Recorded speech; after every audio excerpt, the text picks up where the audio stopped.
Hello everyone, अस्सलाम वालेकुम। Welcome back to our new blog. और अभी आज का ब्लॉग शुरू कर रही हूँ दोपहर 1 बजे से, क्योंकि सुबह से मैं लगी हुई थी कामों में। मतलब बहुत सारे कपड़े वपड़े धोए मैंने, तो मतलब बहुत टाइम हो गया। फिर यहाँ पर रूम की क्लीनिंग, हुरैन को नहलाना, हुरैन को खाना खिलाना, हुरैन को नाश्ता कराना, सुसु पोटी, मतलब टाइम कहाँ ही निकल जाता है पता ही नहीं चलता। तो सुबह मैंने नाश्ता वाश्ता कुछ नहीं किया था। अब दोपहर के 1 बजे अब मैं डायरेक्ट खाना खा रही हूँ।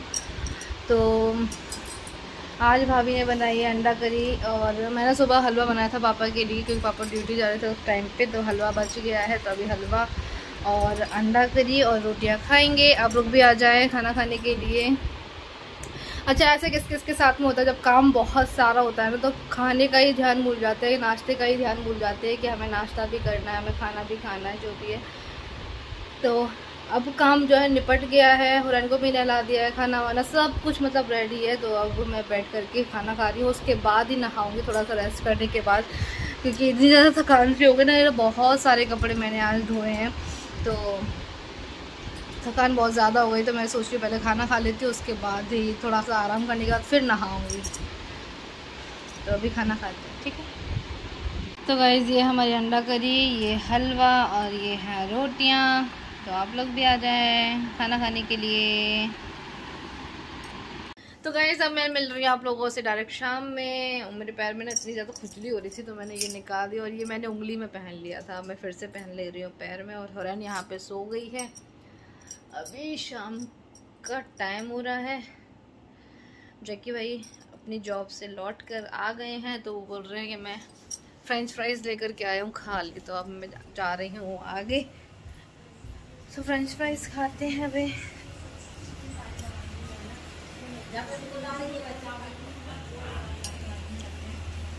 ये वाले अच्छे लगते हैं विदाउट कलर। सो गाइस, आ जाओ फ्रेंच फ्राइज खाने के लिए। तो अभी मम्मी ने मंगाई है सामने से मोमोज, और साथ में मंगाई है चाउमीन, क्योंकि अब हमारे घर के जैसे सामने एक ठेला लगने लगा है। बहुत टेस्टी चाउमीन बनाते हैं भैया वो। तो वो खाएंगे, फ्रेंच फ्राइज खाएंगे, खाना भी बन गया है।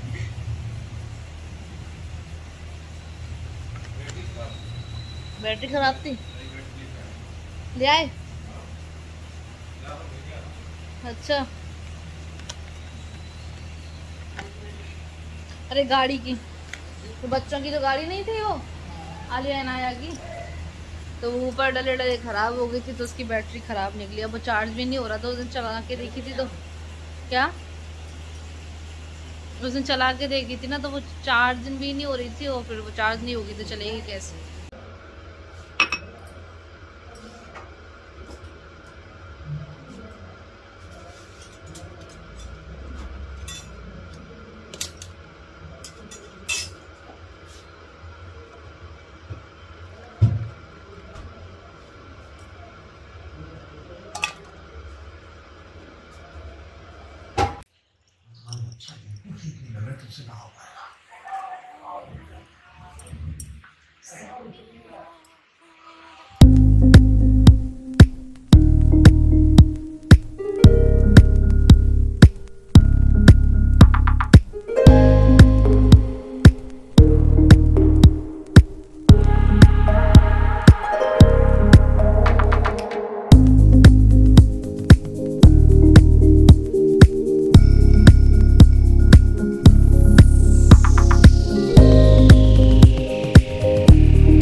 तो गाइस, अभी खाना वाना खा के फ्री हो चुके हैं, और थोड़े से बर्तन रखे थे वो भी धो दिए हैं, क्योंकि लास्ट में मतलब जो लोग खाना खाते हैं ना, तो फिर उसके बच जाते हैं।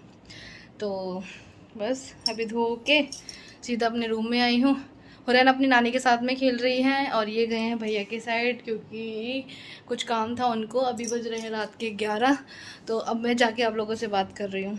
तो मैं ये लेकर के आई थी बर्फ़, इसको लगा रही हूँ मैं, क्योंकि मेरी फुंसियाँ ना बहुत ज़्यादा हो रही हैं, तो समझ नहीं आ रहा है कि क्या ही लगाऊं। मैंने ट्यूब वगैरह भी लगा कर देख लिया, तो उससे तो और भी ज़्यादा हो रही है मुझे, क्योंकि गर्मी की वजह से निकल रही हैं ये।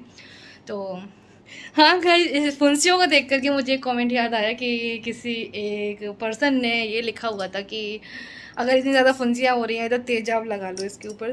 तो भाई मैंने आपको क्या बिगाड़ा है सच्ची में यार, क्या क्या बोलते हो आप लोग कि अच्छा फुंसियों पे तेजाब लगाने से मतलब पूरा जलेगा नहीं है।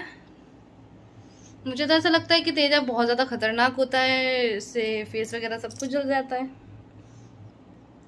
पर पता ही नहीं, मैंने तो कभी यूज़ नहीं किया। अगर आप लोगों ने किया तो मुझे बताना, लेकिन मैं कभी नहीं लगाना चाहूँगी अपने फेस के ऊपर तेजाब। भाई कोई भी नहीं लड़की लगाना चाहेगी, हम बर्फ़ से ही काम चलाएंगे। तो बस आप लोगों से बात करते करते ये देखो बर्फ़ कितनी जल्दी मेल्ट हो रही है, इतनी ज़्यादा गर्मी है, बहुत जल्दी मेल्ट हो रही है।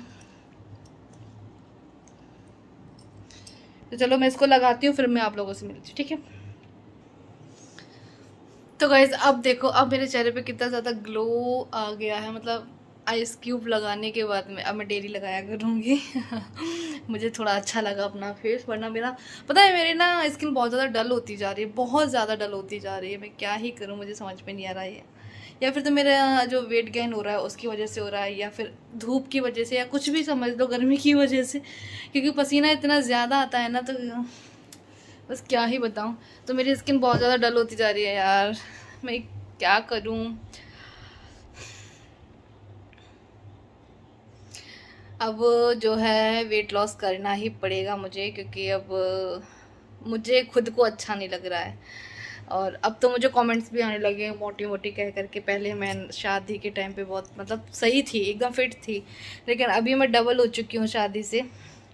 और मतलब डिलीवरी के बाद बहुत मतलब वेट गेन हो गया है मेरा, तो मुझे खुद को अच्छा नहीं लगता है। तो मैं इंशाल्लाह वेट लॉस करूँगी जल्द ही, ठीक है, ताकि मैं भी अच्छी लगूँ। और लोगों और लड़कियों की तरह, मतलब और लड़कियां एकदम स्लिम ड्रीम पतली दुबली से अच्छी लगती है ना, ऐसे ही मैं भी हूँ। देखते हैं कब तक हो पाता है, क्या हो पाता है, ठीक है ना। और अभी बस मैं फ़िलहाल बैठी हूँ, मैं क्या करूँ मुझे समझ में नहीं आ रहा। आज तो मेरा पता है ब्लॉग बनाने का भी मन नहीं कर रहा था, और मैंने सोचा चलो देखते हैं क्या करते हैं।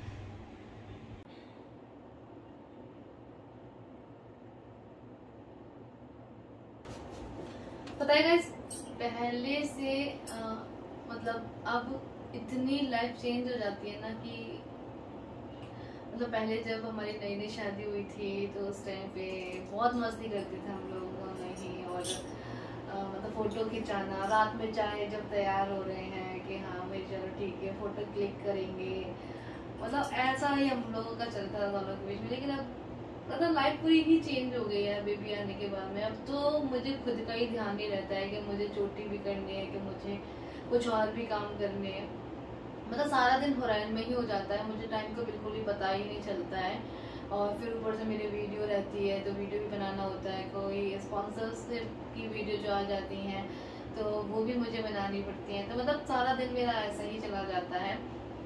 तो मतलब लाइफ इतनी ज़्यादा चेंज हो गई ना मेरी पहले की लाइफ में और अब की लाइफ में, बहुत ज़्यादा डिफरेंस है। आप लोग भी मुझसे 3 साल से जुड़े हुए, आप लोगों ने भी देखा होगा कि पहले हम लोग घूमने जाते रहते थे और मस्ती करते रहते थे, लेकिन अब ऐसा कुछ भी नहीं होता है। अब तो सिर्फ बस बच्चे के ऊपर ध्यान देना होता है।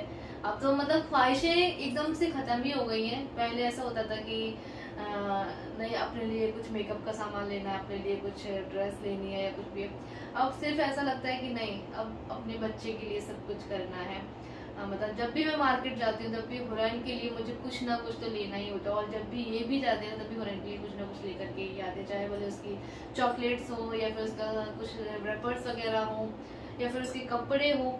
तो जब भी मैं जाती हूँ ना मार्केट, मैं जाती हूँ तो मैं हमेशा कपड़े ही लेकर के आती हूँ। तो मतलब ऐसा है अभी, मतलब ऐसा लगता है कि सारी चीज़ें मतलब सारी ख्वाहिशें बच्चों के पहले पूरी करो, उसके बाद में माँ बाप होते हैं। जब बच्चे हो जाते हैं ना तब असली लाइफ का पता चलता है कि भाई माँ बाप, हमारे माँ बाप ने हमारे लिए क्या किया है ना, ये सारी चीज़ें। पता है जब बच्चे छोटे होते हैं ना तो माँ बाप उनको ऐसे ही छोड़ देते हैं कि अपनी मन मर्जी करते हैं बच्चे, बस पढ़ाई कर ली, उनको किसी भी चीज़ की टेंशन नहीं होती थी कि हमें कुछ और भी करना है या हमें बड़े होकर क्या बनना है। तो मतलब पहले के लोग ऐसे होते थे तो बच्चों पे इतने ज़्यादा ध्यान नहीं देते थे। लेकिन अब बच्चों की इतनी ज़्यादा पढ़ाई हो गई है, इतना स्ट्रिक्टली पढ़ाई है, अब तो बच्चे छुट्टियों के टाइम में भी अब अपने नाना नानी के घर नहीं जा पाते हैं, बच्चे यहीं पे रहते हैं, मतलब पढ़ाई पढ़ाई पढ़ाई से पढ़ाई करते रहते हैं ज़्यादातर। तो ये है, पहले की लाइफ कुछ और थी और अब की जो जनरेशन की लाइफ है ना वो बहुत ही मतलब बिजी वाली हो गई है। अब बच्चों को जो है बाहर खेलने के लिए भी भेजो ना तो बच्चे बाहर नहीं जाते हैं, सिर्फ मोबाइल पकड़ा दो उनको, मोबाइल में ही खुश रहते हैं, वो ये चीज़ हो गई है।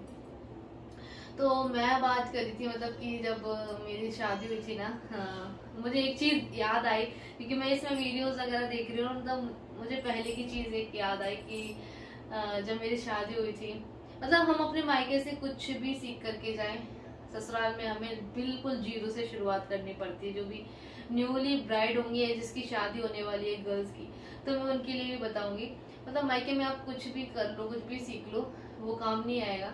ससुराल में आपकी बिल्कुल जीरो से स्टार्टिंग होती है। वहाँ के लोग, वहाँ का तौर तरीका, वहाँ की सारी चीज़ें आपको सीखनी पड़ती हैं। तो मैं जब गई थी ना तो उस टाइम पे 1 सवा महीने तक तो मेरी जेठानी ने मुझे काम वाम नहीं करने दिया था। लेकिन जब मेरी काम की बारी आई ना तो मतलब मुझे थोड़ा सा डर लग रहा था, अंदर से बहुत ज़्यादा डर लगता था कि मैं कैसे क्या कर पाऊँगी। तो फिर भी जो है मैं सब्ज़ी वगैरह, जब मेरा नंबर आता था तो मैं सब्ज़ी वगैरह बनाती थी, पूरा खाना प्रॉपर। आप लोगों ने तो देखा ही कि मतलब प्रॉपर एक पूरी थाली तैयार की जाती थी पापा जी के लिए, सबके लिए, मतलब सूखी सब्जी भी, गीली सब्जी भी, चटनी भी, रायता भी, सैलेड भी, रोटियां भी, चावल भी, ये सारी चीजें होती थी। ओह माय गॉड, ये कौन आ गया? हाँ आ जाओ, सही टाइम पे आए हो आप। तो पता है मैं क्या बात कर रही थी, जब मेरी शादी हुई थी तो मेरे को खाना बनाना नहीं आता था, थोड़ा बहुत बनाती थी मैं, जितना भी मुझे आता था, मतलब जानबूझ के मुझसे कुछ ना कुछ ऐसी गलतियां हो जाती थी, मैं तो चीजें सही नहीं बन पाती। रुको तो एक चीज, तो जान देखो, तब मेरी शादी हुई थी ना तो उस टाइम पे मेरे को खाना बनाना तो आता था, मम्मी ने सिखा दिया था कि हाँ मैं चीजें कर लेती थी। लेकिन जब मैं वहां गई ना, जब मेरा काम का नंबर आया तो उस टाइम पे जो है कि हुरैन कैमरा ला रही, हुरैन नो। तो उस टाइम पे क्या है ना, मुझे इतना ज्यादा डर लगता था कि मैं कैसे क्या बना पाऊंगी, तो गड़बड़ हो ही जाती थी मुझसे हमेशा। लेकिन मेरे ससुराल वालों ने कभी मुझसे ये नहीं कहा कि ऐसा है या वैसा है, उनको जो भी चीज सही नहीं लगती थी ना वो खुद दूसरी चीज बना करके खा लेते थे। और हाँ, मेरे सास ससुर ने, सासू माँ ने तो कभी नहीं बोला, हाँ ससुर थोड़ा बहुत डांट देते थे, लेकिन हस्बैंड ने मुझे मतलब सारी चीजें समझाई हैं। और मैं उन्हें जो है मेरी शिकायत भी लगा दी थी लवली वजह से एक बार कि तुम्हारी बहन को खाना बनाना नहीं आता है, कैसे मतलब खराब कर देती है सब। तो उस टाइम मुझे इतना ज्यादा बुरा लगा था ना कि बहुत ही ज्यादा, क्योंकि इन्होंने जो है फर्स्ट टाइम मेरी शिकायत करी थी लवली बाजी से कि ये खाना बनाना नहीं आता है इसको, ये कैसे खाना बना रही। तो देखो जब नए नए हम जाते हैं ना तो उस टाइम पे जो है ना बहुत ज्यादा डर लगता है, दूसरे घर में कैसा क्या खाते हैं जो भी, तो होता है, मतलब आपको चीजें बनानी आती भी होगी ना, फिर भी आपसे थोड़ी बहुत गलती हो ही जाएगी उस चीज।